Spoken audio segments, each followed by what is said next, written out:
You've been there. Someone said something cruel.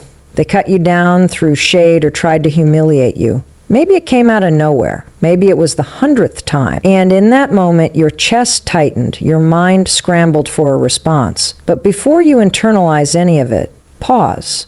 That disrespect, it's not about you. It's a mirror reflecting who they are. People project, period. When someone is bitter, threatened, insecure, or jealous, it shows. And it often shows through disrespect. That eye roll, that passive-aggressive comment, the gossip behind your back, it's all a signal not of your value, but of their unresolved issues.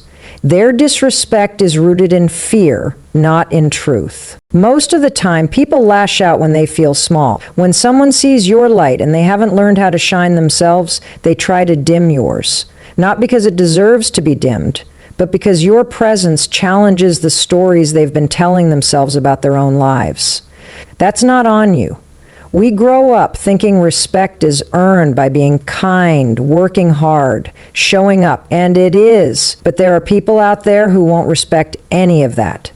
Not because you've done something wrong, but because they're not capable of seeing past their own pain. Their disrespect is their limitation, not your failure. So when someone disrespects you, don't default to self-doubt. Don't start rewinding every word you said or wondering what you could have done differently. Start recognizing the pattern. Strong people lift others up. Insecure people tear others down. It's not a mystery, it's a pattern. And once you see it, you can stop taking it personally. You don't have to argue. You don't have to defend yourself. You don't even need to correct them. Why? Because the truth about you doesn't live in their words. It lives in your integrity, your actions, and how you carry yourself after the disrespect happens. Their character just got revealed. Now let yours shine. This is where self-retrol becomes power. Anyone can clap back. Anyone can get loud, but not everyone can stay calm, stay focused, and stay aligned with who they are. When you refuse to match their energy, you protect your own. And that's not weakness. That's self-mastery. Remember, just because someone says you're something doesn't make it true. Just because someone treats you with disregard doesn't mean you're disposable. Their words are not evidence, their behavior is not fact. It's data about them. That's all it ever was. When someone disrespects you, your first instinct might be to fire back, to say something sharp, to make sure they know they didn't win. That's human. That's survival mode. But growth looks like restraint. Growth is knowing you could destroy someone with your words, but choosing not to. Not because you're scared, because you're centered. Silence doesn't mean you're avoiding the truth. It means you're choosing not to throw your energy into a fight that doesn't serve your future. Some situations don't deserve your voice. They deserve your absence. Silence can be louder than words when it comes from a place of self-respect. We're taught that silence is giving up, that if you don't defend yourself, you're weak.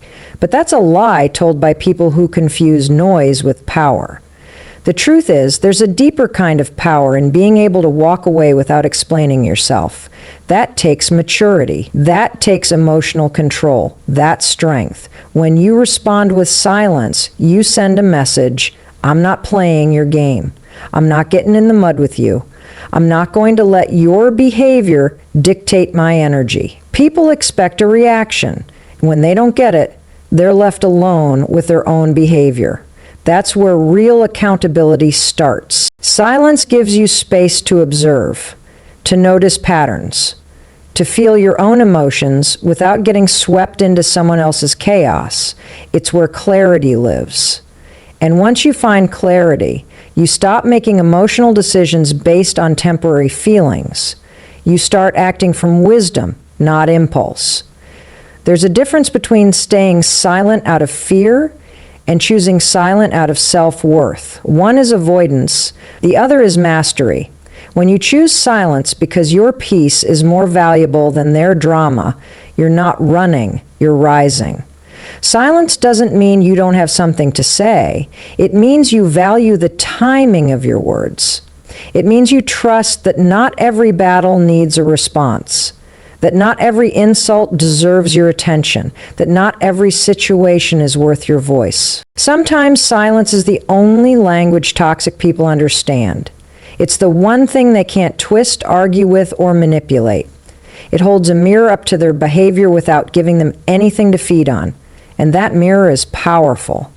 Let them look into it while you keep moving forward. There will always be people who twist your words, question your motives, and see only what they want to see. No matter how carefully you speak, how honestly you show up, or how pure your intentions are, they'll still find fault. And you need to understand this. It's not your job to make them see you clearly. Some people are committed to misunderstanding you because clarity would ruin the story they've built in their heads. You don't owe anyone a reaction just because they provoke you. You don't owe them an explanation just because they make accusations. If someone is determined to misread you, they will. And trying to prove yourself to them is like shouting into a storm. It wastes your energy and changes nothing. You're allowed to let people be wrong about you. Some people don't want peace. They want drama.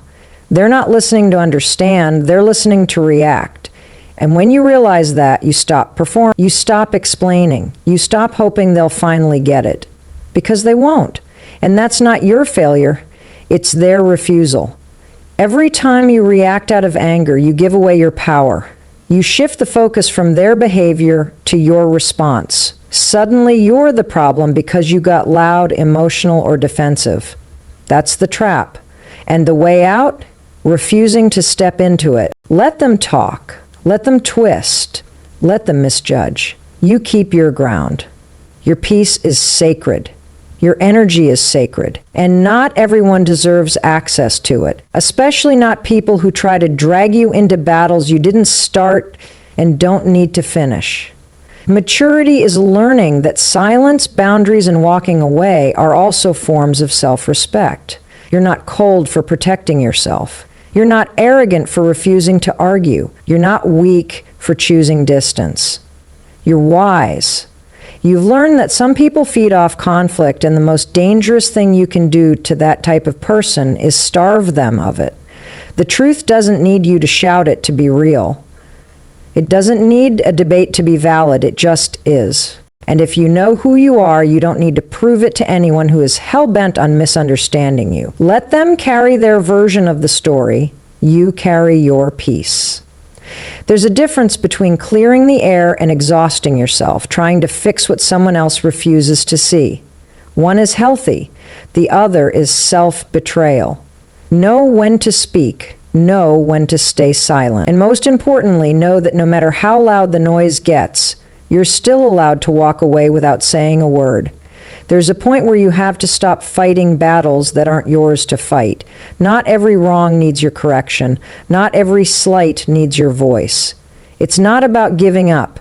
It's about recognizing that some things are out of your hands, and holding on to them only drains you. That's where trust comes in.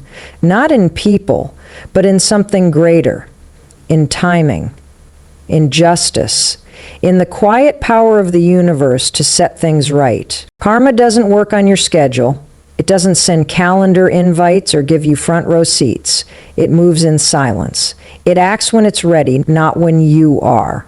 And that's hard, especially when you've been hurt. Especially when you know you've done right by someone who's turned around and done you wrong. But the more you chase fairness, the more peace slips through your fingers. Sometimes the bravest thing you can do is let go. There's a kind of peace that comes from knowing you don't have to carry the weight of revenge. You don't have to plan your next move or get the last word. You just breathe, step back, and let the universe do its work. Because it always does. Maybe not today, maybe not this year, but energy doesn't lie. People get back what they put out. The truth is, you don't need to expose anyone. You don't need to convince others of how you were treated. Let people show who they are, because eventually they always do. And when they do, you won't need to say a thing. Life has a way of bringing every hidden truth to light. Trust that. There's strength in restraint. When you stop forcing outcomes, you start creating space for real healing, for growth, for redirection. While they're tangled up in their own choices, you're over here choosing freedom. And that freedom comes from believing that you're not missing out by staying silent. You're rising above.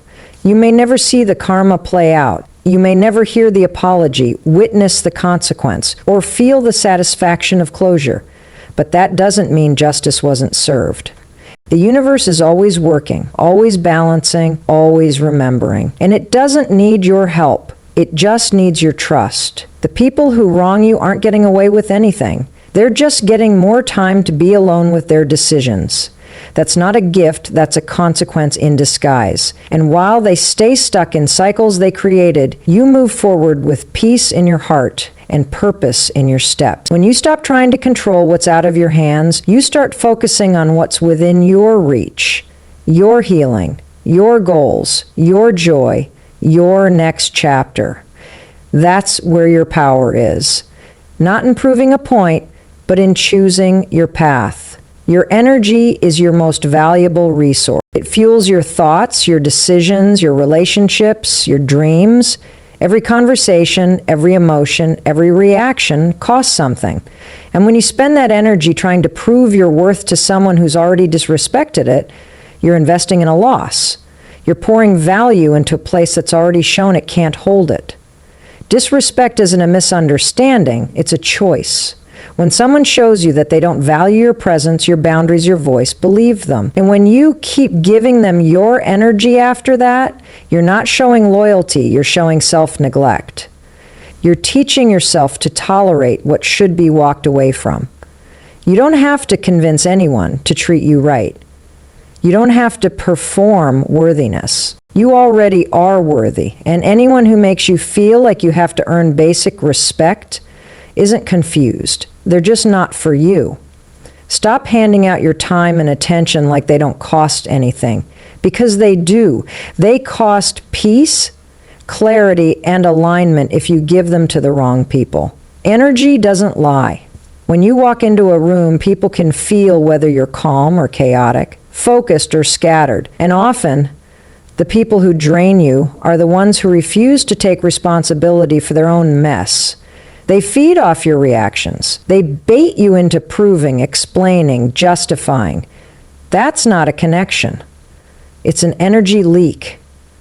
Think about what could grow if you stopped spending energy fixing people who don't want to be fixed. What could evolve if you redirected that power toward your goals, your healing, your vision? That's the kind of investment that pays you back. Not in chaos, but in confidence. Not in drama, but in direction. You're allowed to say, "This is too expensive for my energy." You're allowed to walk away from conversations that drain you, from people who belittle you, from situations that force you to shrink. That's not petty. That's responsible. That's emotional budgeting. And you're in charge of the balance. When you protect your energy, you protect your identity. You stop being who they need you to be and start being who you actually are. You stop reacting to their chaos and start responding to your purpose. And that shift changes everything. It brings clarity, boundaries, power. Your worth is not up for debate. Not with people. Not in arguments. Not in circles that refuse to see it. The more you learn to conserve your energy, the less interested you become in proving anything to anyone. You're not here to convince, you're here to evolve. When someone mistreats you, the first question that often shows up in your mind is, what did I do wrong? That's normal, it's how we're wired. To look inward, to blame ourselves, to assume we caused it. But that mindset is dangerous because it teaches you to take responsibility for someone else's brokenness. Their behavior is not a verdict on your value. It's a reflection of their character.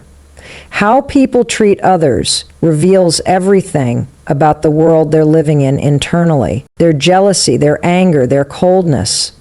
It's not about you, it's about what they're carrying. Hurt people, yes, but it's still a choice. When someone chooses to be cruel, dismissive, or disrespectful, that's their mirror. It's not your truth. You could be the kindest, most thoughtful version of yourself, and someone still might come for you.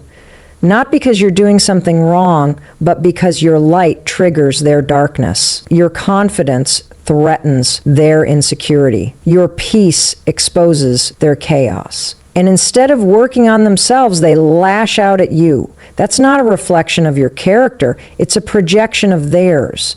The moment you internalize someone else's behavior, you start shrinking to fit their limitations. You start questioning your worth based on how they treated you. But their treatment of you is not proof of who you are. It's proof of what they're lacking. Stop using their dysfunction as a mirror for your identity. You are not responsible for someone's inability to love you well. You are not defined by their silence, their criticism, or their betrayal. Those are their actions, and actions are rooted in belief systems that have nothing to do with your heart. You don't need to take that on. You don't need to carry what isn't yours. Think of it like this. If someone throws mud on a window, the mud doesn't change what's on the other side. It just makes it harder to see. That's what toxic behavior does. It clouds the view. But who you are behind that window, that doesn't change. You're still whole. You're still worthy. You're still enough. Let people reveal themselves through their choices. Let them show their patterns, their wounds, their truth. And instead of reacting, observe. You'll learn more from watching what people do than from anything they say, because character is louder than words, and consistency always exposes intent. The more you understand this, the less you personalize disrespect. The less you feel the need to argue, explain, or justify, because you'll start to see what's really happening. They're not giving you feedback on who you are. They're exposing who they are. Healing isn't always loud. It doesn't always come with big declarations or dramatic turning points. Sometimes it's quiet. It happens when you're alone with your thoughts, finally facing the truth you've been avoiding. It happens in the stillness, in the spaces between the chaos, where your mind can breathe and your heart can speak. You don't have to make noise to make progress. We live in a world that glorifies confrontation. Speak your mind, clap back, don't let them get away with it. And sure, there's a time for standing up for yourself. But real healing, the deep, soul-level kind, it doesn't come from winning arguments. It comes from choosing yourself over and over again, even when no one's watching, especially when no one's watching. There's a kind of power that grows in silence. When you stop explaining your pain to people who don't want to understand. When you stop revisiting old wounds just to prove a point. That's where the shift begins. It's not about being passive. It's about being intentional. You're not avoiding conflict. You're choosing clarity over chaos. Silence gives you the space to listen to your intuition, to feel the things you've been numbing, to acknowledge the wounds you've been hiding behind busyness, behind noise, behind performance. And once you sit with those truths, you can finally start to move through them, not around them. That's where real transformation begins. You don't have to make announcements about your healing. You don't have to post about your growth or convince others you've changed. True healing shows up in your habits, in your peace, in your boundaries. It's felt, not performed. And the people who are really paying attention will notice it without you saying a word. There's nothing weak about being quiet. Quiet is where resilience is built.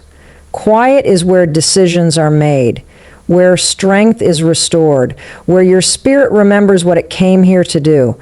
The world might not validate your silence, but that's okay. Your healing doesn't need validation. It needs protection. Some people won't understand your silence. They'll take your lack of response as weakness, your distance as coldness. Let them. You're not responsible for how others interpret your healing. You're responsible for honoring it, for nurturing it, for allowing it to unfold at its own pace. And if that happens in solitude, so be it. You don't have to confront every situation to move on from it. Sometimes walking away, closing the door, or staying silent is the boldest move you can make.